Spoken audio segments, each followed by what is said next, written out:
ഇവിടെ നല്ലൊരു സീതാപ്പഴത്തിൻ്റെ മരം കണ്ടതാ. എത്രയായിട്ട് 3 4 ഇത് 4ാമത്തെ കൊല്ലമാണ്. പഴയ കാലത്തുള്ള ഈ വളപ്പെല്ലാം സീതാപ്പഴമാണ്. ഇപ്പം എല്ലാം നശിച്ചു പോയി.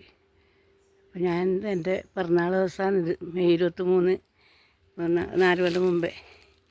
എല്ലാ കൊല്ലവും ഞാൻ നടും സീതാപ്പഴം തന്നെ. എല്ലാം ഉണ്ട് കടയെല്ലാം ഓരോന്നോരോന്ന്. ഇതാണ് ഏറ്റവും വലുത്. ഇതാണ് നന്നായിട്ടുണ്ട്.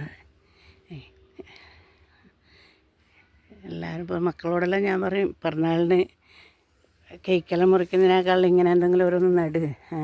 ഇപ്പം അവരെല്ലാം നടാൻ തുടങ്ങി. ഞാൻ ഓരോന്ന് നട്ടതെല്ലാം ഞാൻ പിന്നെ കാണിച്ചു തരാം. ഇതാണ് ഏറ്റവും വലുതിതാണ്. ഞാൻ എല്ലാവരും പിറന്നാളിനും നടും ഓരോന്ന്.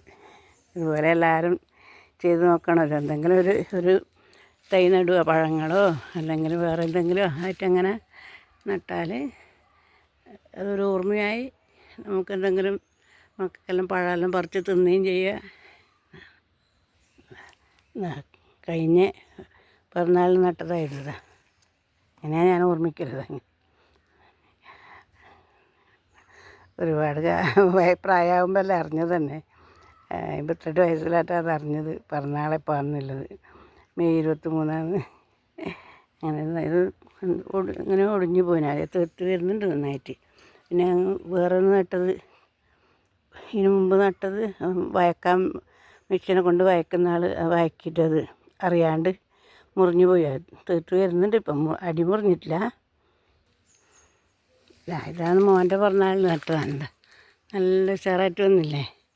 അവർക്കൊന്നും അത് അറിയില്ല ആദ്യമൊന്നും. ഞാൻ പറയും എന്തെങ്കിലും ഒന്ന് നടണം, പിറന്നാളിന് അങ്ങനെയല്ലാന്ന് വേണ്ട, കേക്ക് മുറിച്ചിട്ട് എന്നാ വേണ്ട, അത് മാത്രം മതിയാ. കേക്ക് മുറിക്കും അവരെ ഇഷ്ടമല്ലേ. നമ്മേനെ എതിർക്കാനൊന്നും പോയില്ല. കുഞ്ഞൊക്കെ അതല്ലല്ലേ ഭയങ്കര വലിയ ഇഷ്ടം. അങ്ങനെ ഉണ്ടായി. ഇങ്ങനെ ഓരോന്ന് നട്ടാൽ നമുക്കിപ്പം കാണാനായി. കേക്ക് മാത്രം മുറിച്ചുകൊണ്ട് നമുക്ക് എന്തെങ്കിലും കാണാനുണ്ടോ? ഇങ്ങനെ എല്ലാവരും ചെയ്ത് നോക്കണം. എല്ലാവരും പിന്നെ കാണുന്നവരെല്ലാം ഒരു ഇതായിട്ട് എടുക്കണം. നമുക്ക് ഒരു തൈയെങ്കിലും നട്ടിട്ട്, ഇപ്പോൾ എപ്പോഴും എല്ലാവർക്കും പിറന്നാളെല്ലാം പറയുമ്പോൾ ഒരു ആഘോഷം തന്നെയല്ലേ. ആ കൂട്ടത്തിൽ ഇങ്ങനെ ഓരോന്നും കൂടെ ചെയ്ത് നോക്കണം. നല്ലൊരു വീഡിയോ ആയിട്ട് വീണ്ടും വരും.